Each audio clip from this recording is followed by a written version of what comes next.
So I was out walking with a friend of mine yesterday, and we were talking about the challenges of developing close friendships and deep relationships as adults, and reminiscing about how much easier it was when we were in our teenage years, our adolescence, or our childhood to just connect with people deeply and have these sort of deep, meaningful conversations. And it occurred to me that one of the reasons that we have so much trouble doing this as adults is because of the element of shame. And what I was thinking is that when we're children and when we're teenagers, especially I think when we're teenagers and young adults,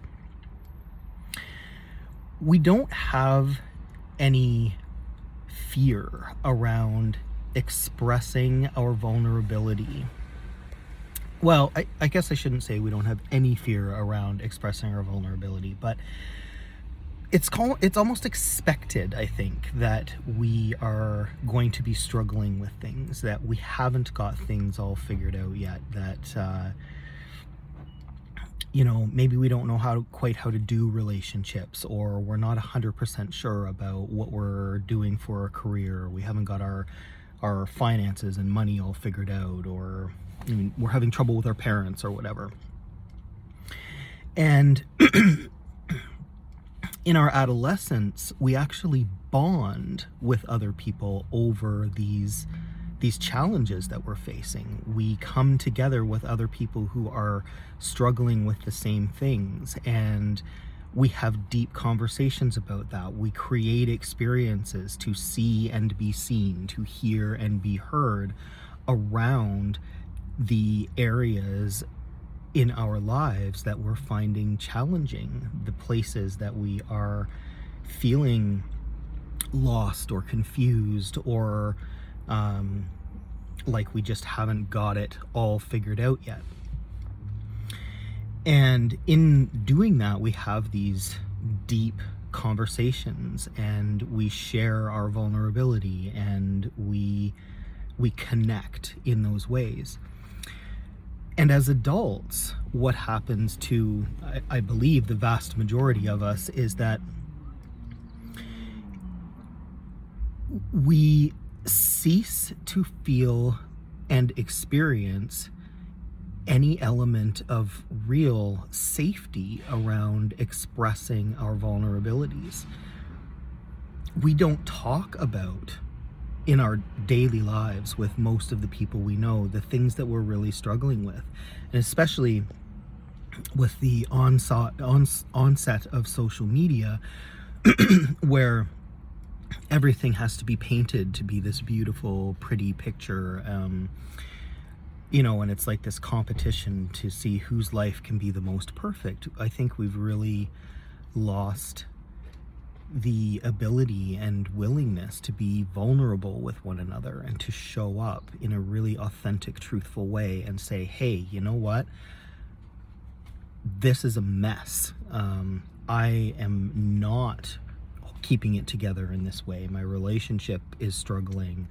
My finances are a disaster. I have health problems, or I'm struggling with depression, or any number of things. My kids are driving me bonkers. We touch on these things a little bit here and there, but we don't tend to have really raw, like vulnerable, super radically honest conversations about how we're actually doing. And the conversations that we tend to have with one another seem to just sort of skitter along the surface somehow. There's a lot of pleasantries and niceties, and we talk at a surface level about work or the weather or sports or your hobbies or interests or your kids or your dog or whatever. But we're not, as adults, creating spaces where it is safe, truly safe, to sit with one another in a completely non-judgmental space and just share with each other. And I think that that is deeply and profoundly impacting our ability to create really deep and meaningful connections with other adults in our lives. So yeah, I'm curious to know, I'm curious to hear what you think. Tell me what you think. Am I touching on something here? Does any of that resonate with you? Do you have this experience? Are you someone who actually has a completely different experience and is having really deep, meaningful conversations with other adults about the very real, raw realities of what is challenging you in your life? Do you find that you have an easy time making new connections with new people? Or if you are fortunate enough to be able to share these vulnerabilities with others, are these people who you've known for a long time and have established trust with? Yeah, just let me know what you think. I'm curious to hear. So comment away.